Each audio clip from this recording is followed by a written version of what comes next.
Sama Sambuddhassa. Buddhang saranang gacchami. Buddhang saranang gacchami. Dhammang saranang gacchami. Dhammang saranang gacchami. Sanghang saranang gacchami. Sanghang saranang gacchami. Dutiyampi buddhang saranang gacchami. Dutiyampi buddhang saranang gacchami. Dutiyampi dhammang saranang gacchami.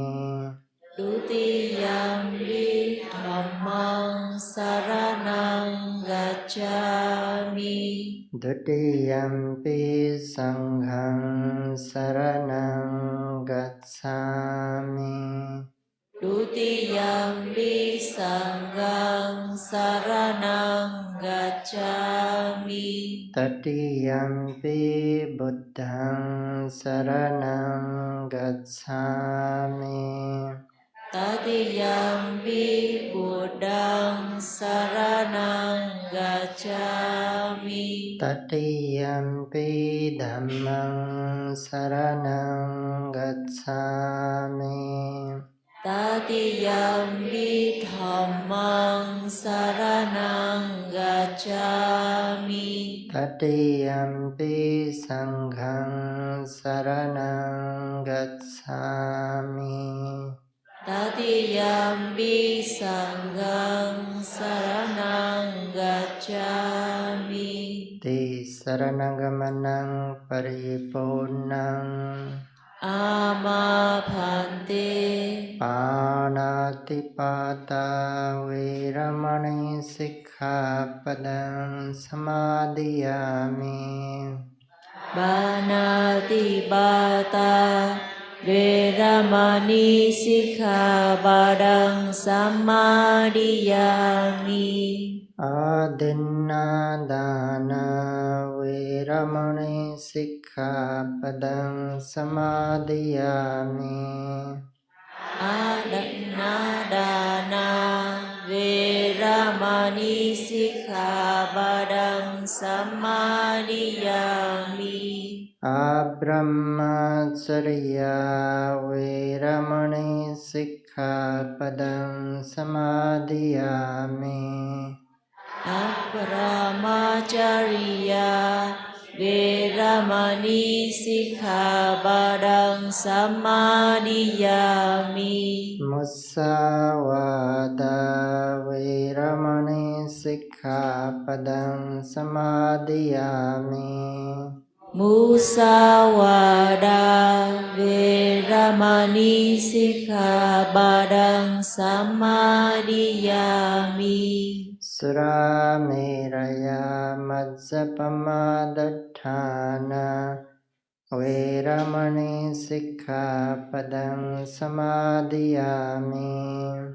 Surameraya majjapama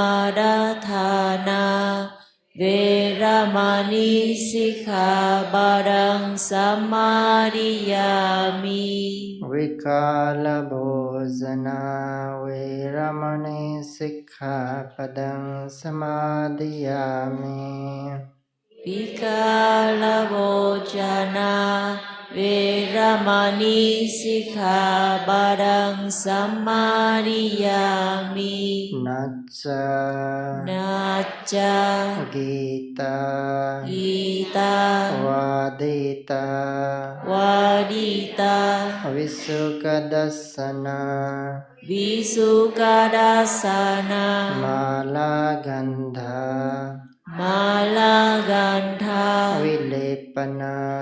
Vilebana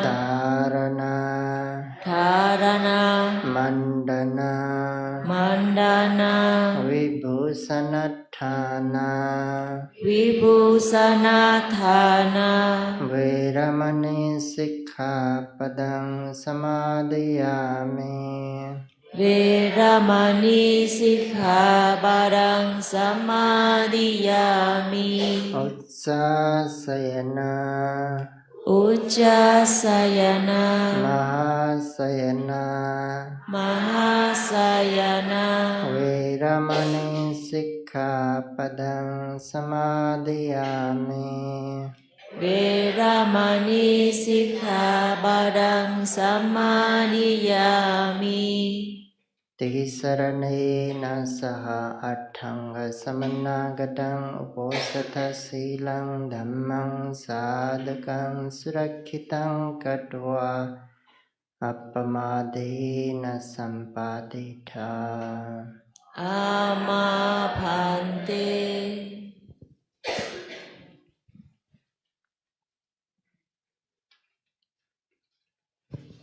Dear Bhante, with compassion, would you mind giving us a Dhamma talk for tonight?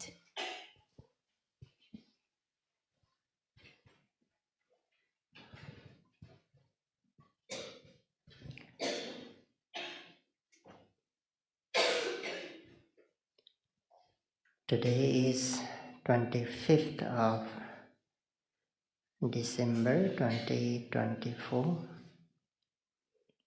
Yesterday I talked about the 4 types of viriya, 4 types of energy based on its function, and I elaborated, I explained about those 4 types of energy. From the very first day I have been talking about energy and the aiming mental factor, because these 2 factors are crucial mental factors in order to observe the meditative object, or in order to develop mindfulness. And yesterday, by listening the 4 types of energy, we already knew that, we already understood the benefits of energy, and today I will talk a bit more about the benefits of accurate aiming, that is vitakka.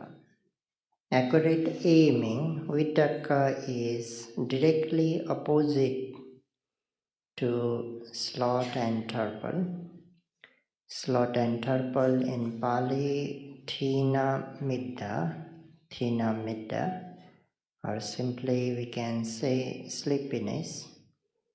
So vitakka, accurate aiming, is directly opposite to sloth and torpor. That means if accurate aiming is present, then sloth and torpor has no chance to arise.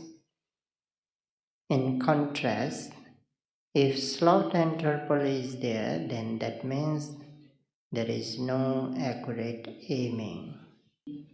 Because vitakka freshens or activates the mind.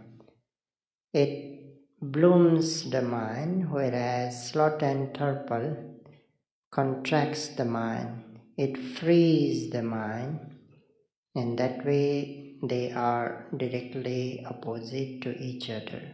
That's why when sloth and torpor is there, mind is like frozen. Mind is contracted, not fresh enough, not active enough. So in order to dispel, demolish the sloth and torpor, what we need to apply is, we have to apply accurate aiming. If we apply accurate aiming, then that accurate aiming refreshes the mind, activates the mind, widens the mind. Early in the morning when sunlight strikes the buds of flower, then buds of flower bloom. Similarly, when accurate aiming is present, accurate aiming strikes the mind, then mind blooms, mind become active, it become widened. When we are about to sleep, if so many thinking and thoughts keep running in our mind, we hardly fall asleep. Mind remains active. That kind of quality is there with accurate aiming. It activates the mind. That's why we hardly feel sleepiness during the practice when accurate aiming is active enough. That's why when meditators have sloth and torpor or sleepiness, you have to make sure that your accurate aiming is there, or vitakka is present at that moment. So you have to refresh your mind, you have to redirect your mind, re-aim the object. Do it again and again. By activating accurate aiming, you can eliminate sloth and torpor or sleepiness. For example, while observing rising and falling, when you feel sloth and torpor is about to arise or sleepiness is about to arise, you have to re-aim the object. You have to make sure that your aiming is accurate enough at that time. Meanwhile, you have to make sure your energy is enough at that time. If you rebuild accurate aiming and the energy, then easily you can overcome sloth and torpor. If re-aiming to rising and falling is not effective, at that moment you can increase the number of the object. Like you try to re-aim the rising and falling, but still sloth and torpor is still there, sleepiness is still there. At that moment, you can add some extra objects like touching. You can note rising, falling, touching. You can note the contact between two hands or contact with the cushion, right buttock, left buttock. Minimum one or two touching points you may note, like rising, falling, touching, touching, rising, falling, touching, touching. In that way, you can add one or two extra objects in order to activate your mind. You may note sitting, touching as well. Rising, falling, sitting, touching. When you note sitting, you have to observe your sitting posture, or you have to scan your body from bottom to top. Quickly, very quickly, within second, you have to scan your body and you have to note as sitting. Then touching. The contact between two hands. So rising, falling, sitting, touching. Rising, falling, sitting, touching. Noting rising, falling, sitting, touching is very effective technique or effective way in order to overcome sloth and torpor. In this way, by the application of accurate aiming, we can eliminate sloth and torpor. And again, by application of accurate aiming, we can eliminate three types of wrongful thoughts. We can subside, we can eliminate three kinds of wrongful thoughts. These three kinds of wrongful thoughts are mostly there in our mind stream, whether it is in our daily life, whether we are in meditation center, when we are not mindful enough, when we are not aiming to the meditative object, mostly they are there. And these three kinds of wrongful thoughts are called as miccha sankappa or miccha vitakka. The first one is kama vitakka. Kama vitakka means sensuous thought, thoughts related to sense object. Thoughts related to sense object, like wanting to see good, wanting to hear good, wanting to smell, taste, touch good.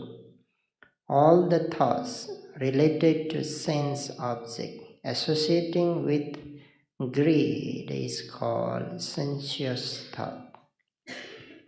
When we say sense objects, sensuous thoughts, it is not just the thoughts about the sense object, like visible objects, audible objects, smellable objects, tastable and tangible are the sense objects.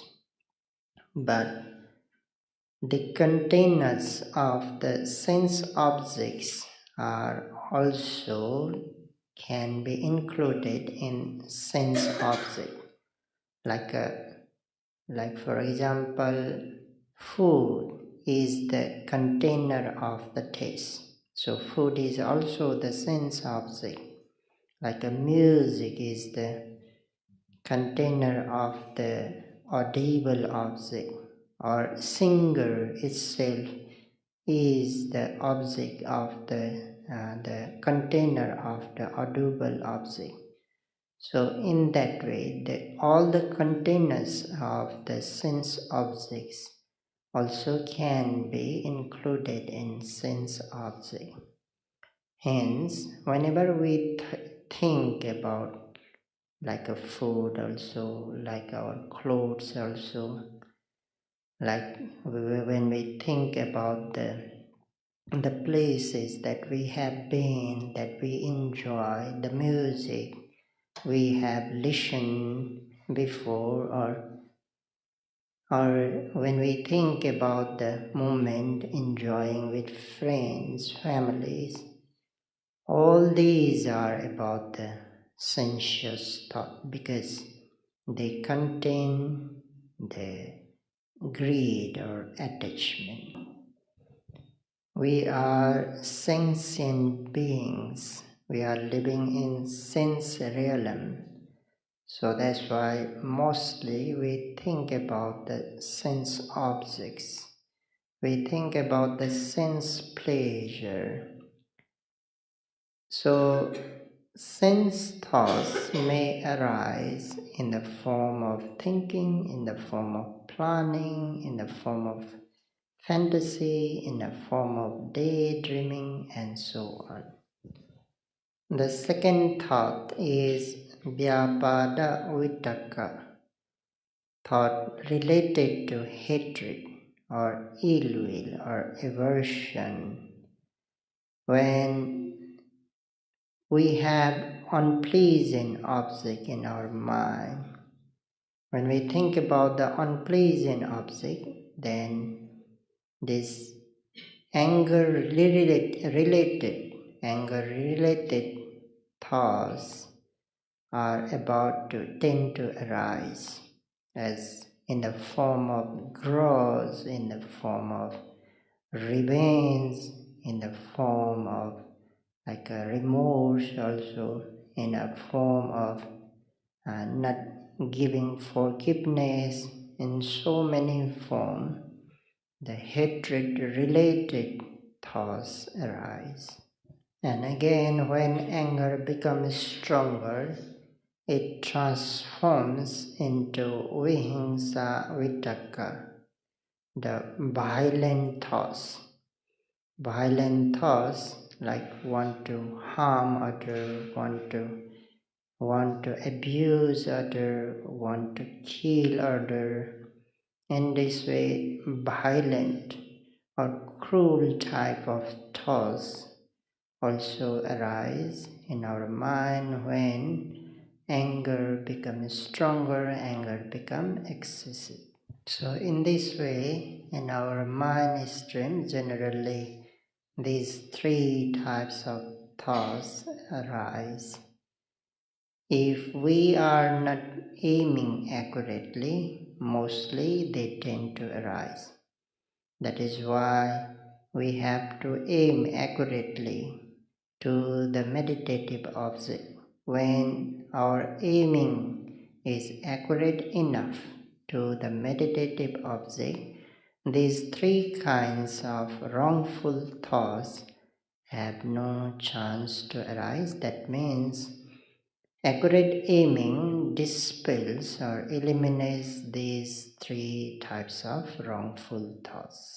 That is why this vitakka is also known as Samma Sankappa because it eliminates the three kinds of wrongful thoughts, Miccha Sankappa.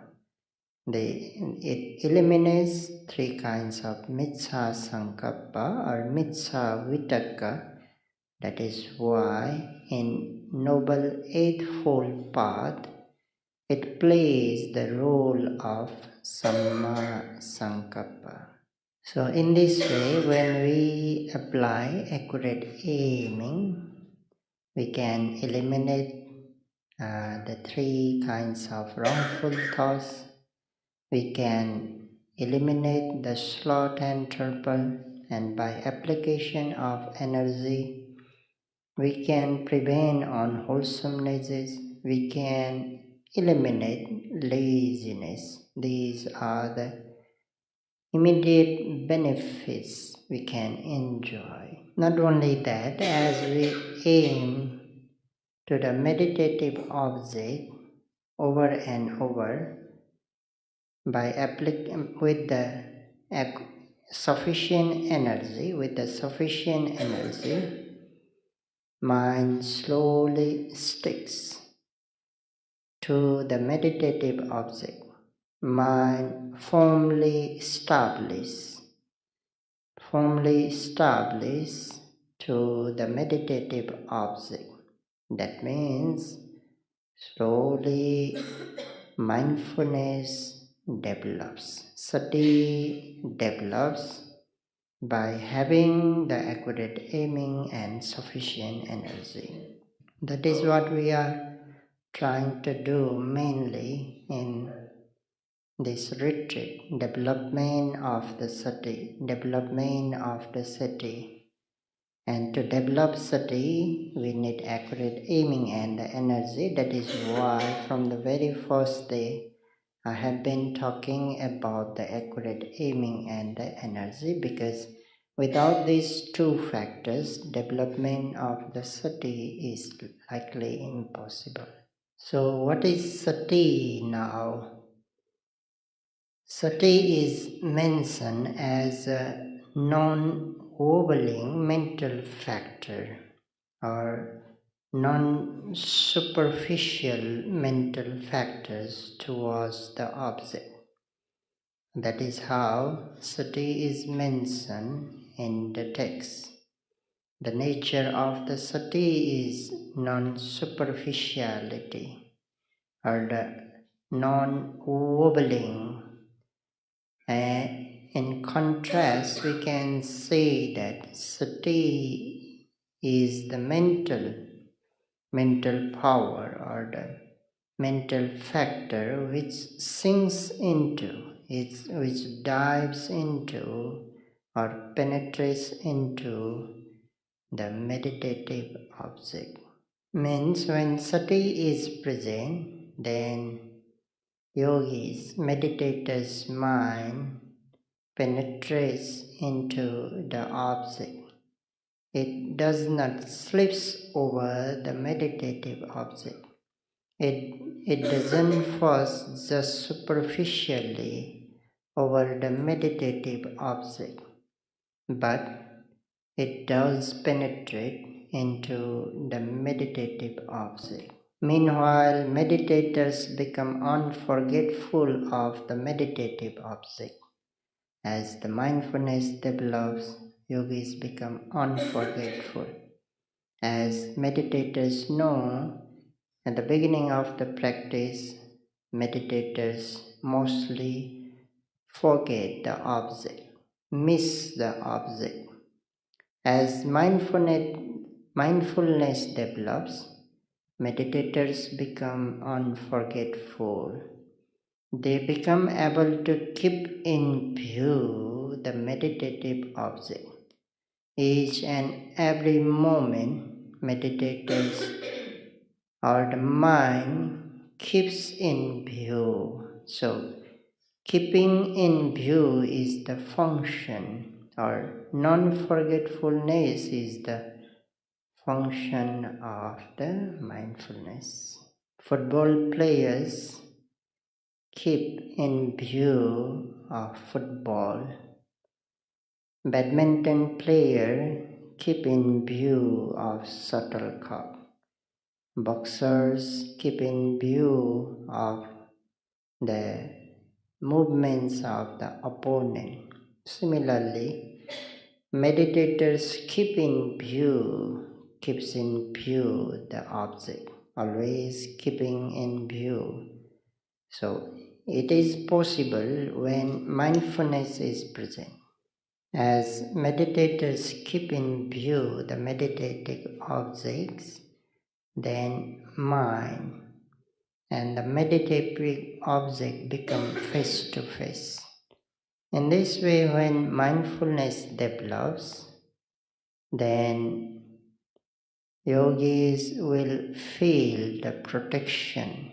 Yogis will understand about the protection of the mindfulness, because mindfulness protects our mind stream, protects from kilesas, protects from unwholesomenesses.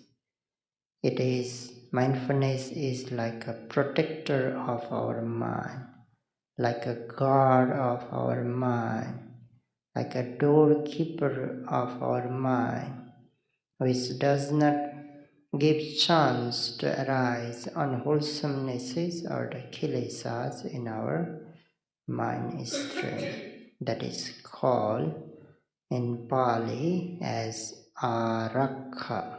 We have seen guard or doorkeeper or protector. What is his job is to protect. We have seen like a guard in office, doorkeeper in office or certain apartment or in hotel. So his job is to protect the certain compound or hotel, office, and so on. Similarly, the duty of the mindfulness is to protect our mind stream. Not just protecting, but also blocking, clocking, or defending. When bad people are about to enter, then doorkeeper blocks or the defense, not giving chance to enter. Similarly, mindfulness, not just protecting but also blocking, or it defends the unwholesome minds or mentalities, or it defends kilesas by blocking, by clocking. The first one is protecting, arakha. Second is blocking or defending, that is called avarana. As the mindfulness protects, defends or blocks, then our mind stream become free from, our mind become protected or secure from the kilesas. secure from the unwholesomenesses. When mind remains secure, protected, then at that time freedom will be there, deliverance will be there, free from kilesas, free from unwholesomenesses, because mindfulness is doing its job. It protects the mind, it defends, it blocks, and it keeps the mind secure and protected. Hence, kilesas are absolutely not there in our mind stream.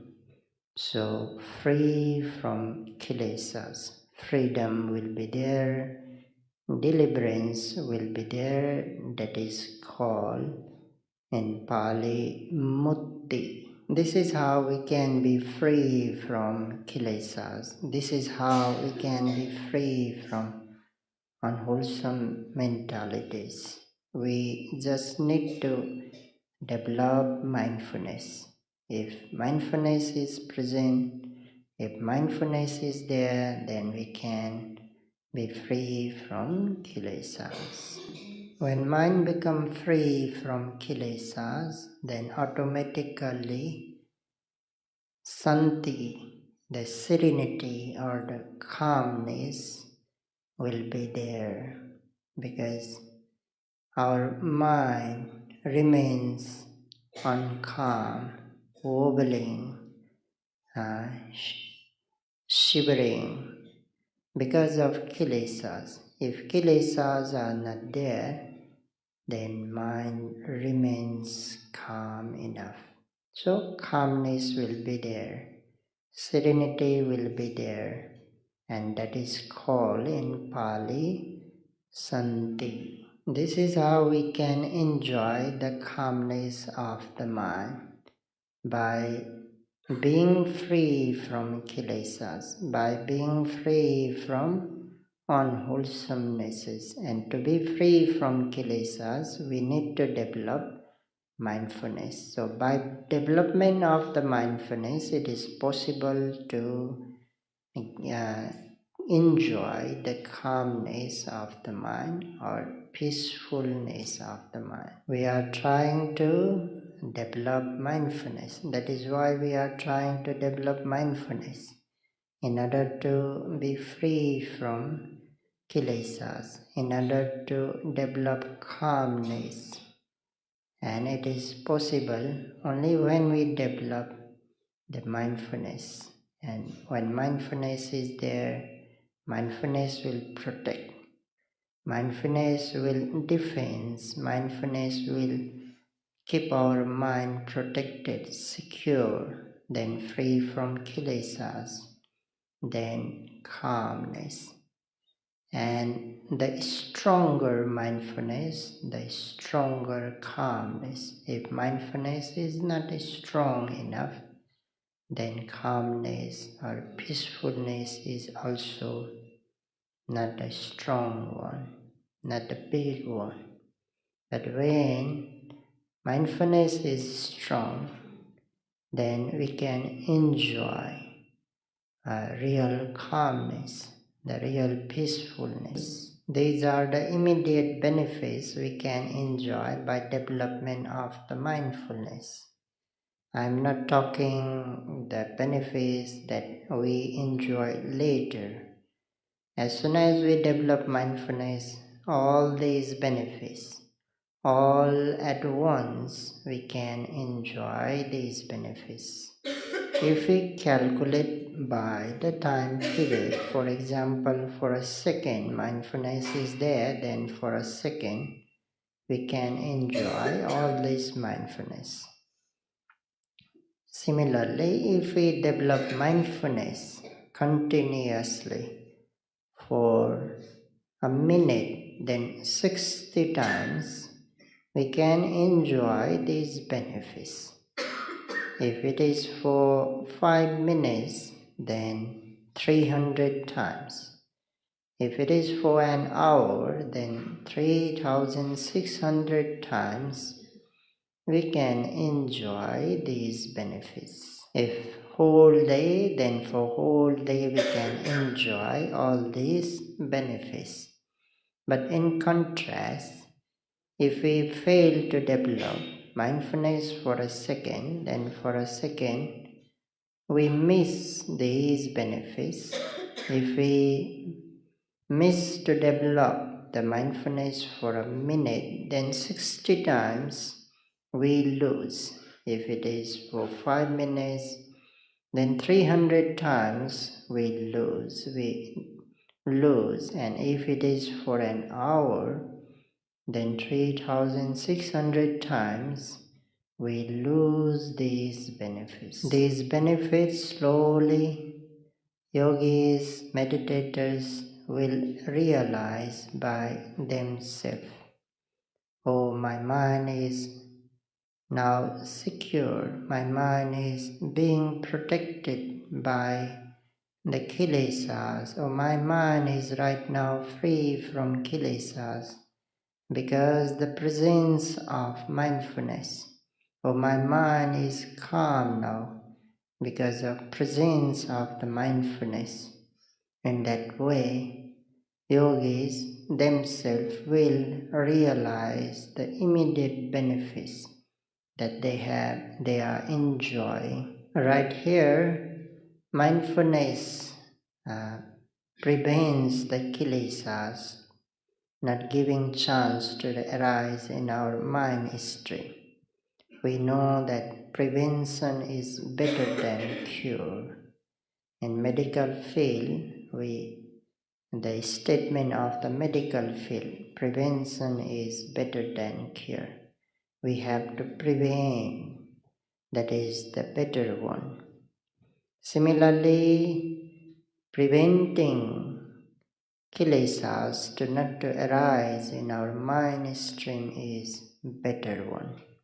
We prevent kilesas by development of the mindfulness. Every moment we try to develop mindfulness and we prevent kilesas. We don't give rooms for kilesas in our mind stream. And by any chance kilesas arise, mindfulness immediately notes and eliminates and dispels. So that is curing. So immediate cure is needed. When we become sick, immediate cure is needed. Instant cure is needed. Before we get sick, we prevent. That is better one. By any chance, if we get sick, then instantly we take medicine, we cure it. Similarly, here mindfulness prevents. That is the best one, better one. By any chance, if kilesas arise, we again note energetically and we cure. That means we eliminate, we destroy by noting. By observing rising and falling, we prevent defilements to not to arise. By observing movements of the legs, we prevent kilesas. By observing daily activities, we prevent kilesas to not to arise.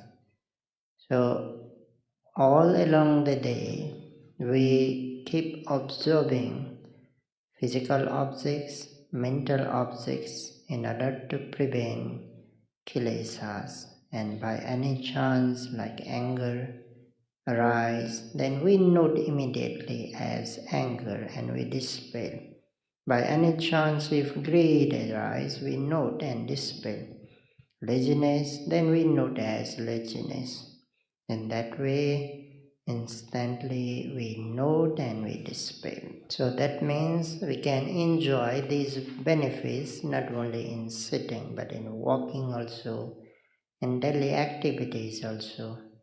That is why we need to be mindful from early morning until we go to bed in order to prevent kilesas, in order to keep our mind free from kilesas, and in order to enjoy calmness, peacefulness of the mind. Not only calmness and peacefulness generates as the mind becomes free from kilesas, then joy, rapture also generates.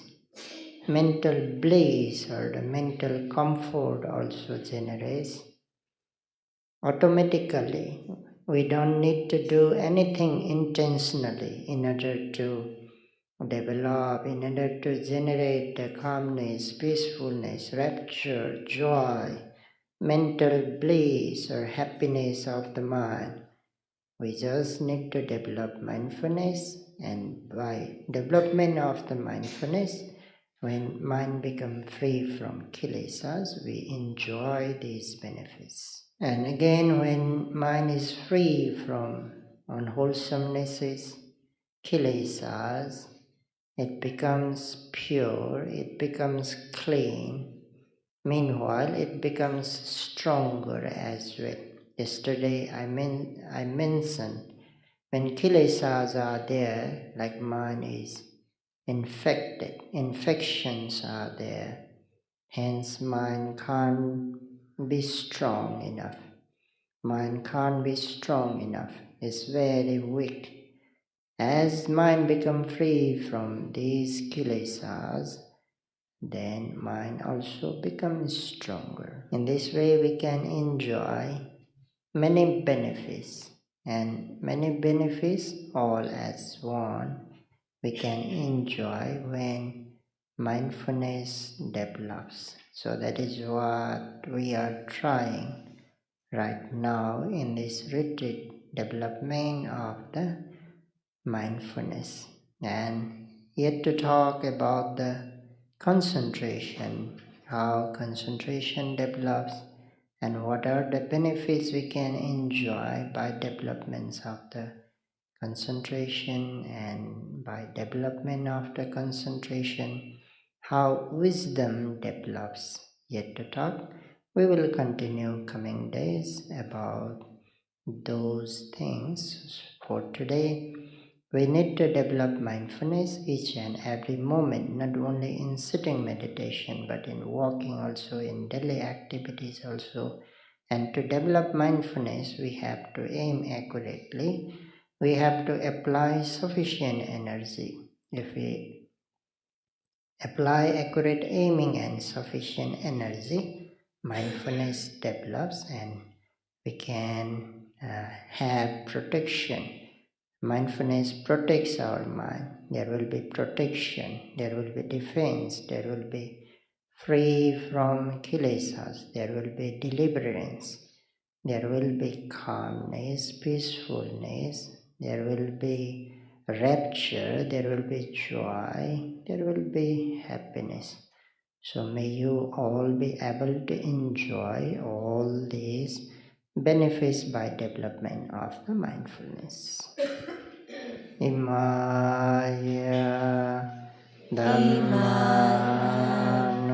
Dhamma Patipatiya Buddhang Pujemi Imaya Dhammano Dhamma Patipatiya Dhammang Pujemi Imaya Dhammano Dhamma Patipatiya Sanghang Pujemi Imaya Dhammano Dhamma Patipatiya Mata Pitaro Pujemi Imaya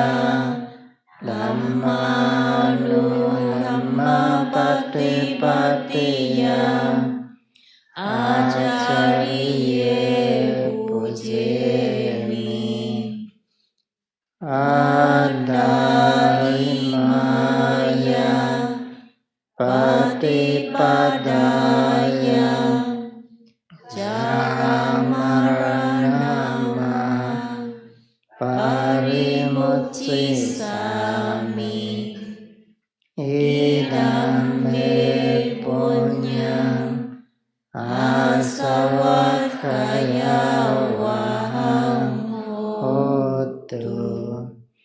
idam me silang magga phalanyana